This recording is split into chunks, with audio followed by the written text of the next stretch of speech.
भगवान विष्णु जी और माता लक्ष्मी जी। एक बार भगवान विष्णु जी शेषनाग पर बैठे बैठे बोर हो गए और उन्होंने धरती पर घूमने का विचार मन में किया। वैसे भी कई साल बीत गए थे धरती पर आए और वह अपनी यात्रा की तैयारी में लग गए। स्वामी को तैयार होता देखकर लक्ष्मी माँ ने पूछा, आज सुबह सुबह कहाँ जाने की तैयारी हो रही है? विष्णु जी ने कहा, हे लक्ष्मी, मैं धरती लोक पर घूमने जा रहा हूँ। तो कुछ सोचकर लक्ष्मी माँ ने कहा, हे देव, क्या मैं भी आपके साथ चल सकती हूँ? भगवान विष्णु ने 2 पल सोचा, फिर कहा, एक शर्त पर। तुम मेरे साथ चल सकती हो, तुम धरती पर पहुंचकर उत्तर दिशा की ओर बिल्कुल मत देखना। इसके साथ ही माता लक्ष्मी ने हाँ कह के अपनी मनवा ली और सुबह सुबह माँ लक्ष्मी और भगवान विष्णु धरती पर पहुंच गए।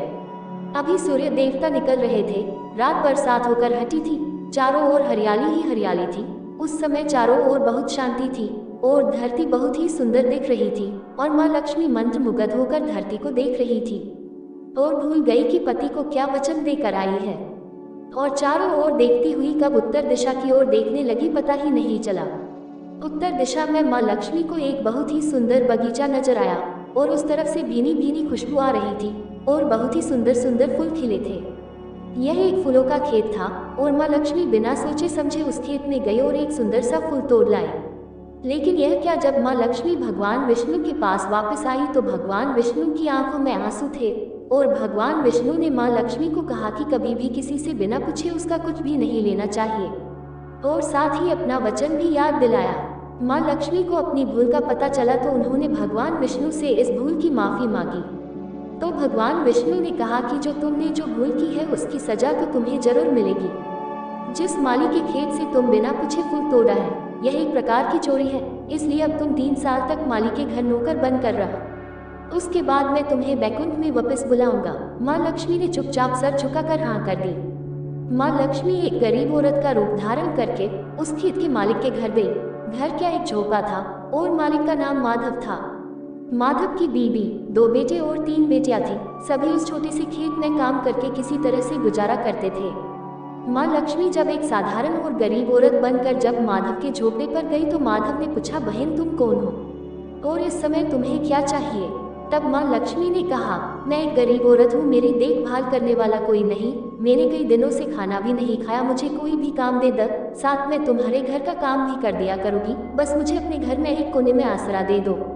माधव बहुत ही अच्छे दिल का मालिक था, उसे दया आ गई, लेकिन उसने कहा, बहन मैं तो बहुत ही गरीब हूँ, मेरी कमाई से मेरे घर का खर्च मुश्किल से चलता है, लेकिन अगर मेरी 3 की जगह 4 बेटियां होती तो भी मैंने गुजारा करना था। अगर तुम मेरी बेटी बनकर जैसा रूखा सूखा हम खाते हैं उसमें खुश रह सकती हो तो बेटी अंदर आ जाओ।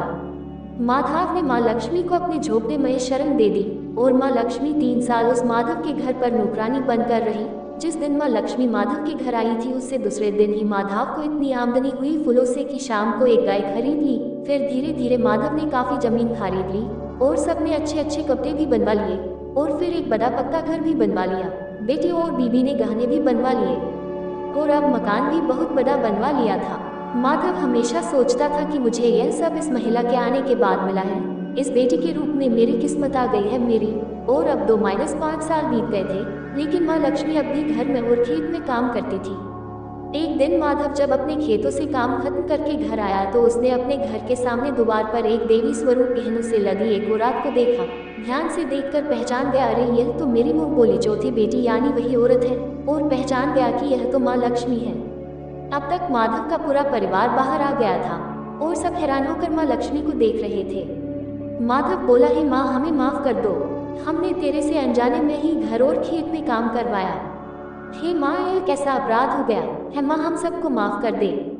अब माँ लक्ष्मी मुस्कुराए और बोली, है माधव तुम बहुत ही अच्छे और दयालु व्यक्ति हो, तुमने मुझे अपनी बेटी की तरह से रखा, अपने परिवार के सदस्य की तरह रखा। इसके बदले में तुम्हें वरदान देती हूँ कि तुम्हारे पास कभी भी धन की कमी नहीं रहेगी, तुम्हें सारे सुख मिलेंगे जिसके तुम हकदार हो। और फिर माँ अपने स्वामी के द्वारा भेजे रथ में बैठकर बैकुंठ चली गई।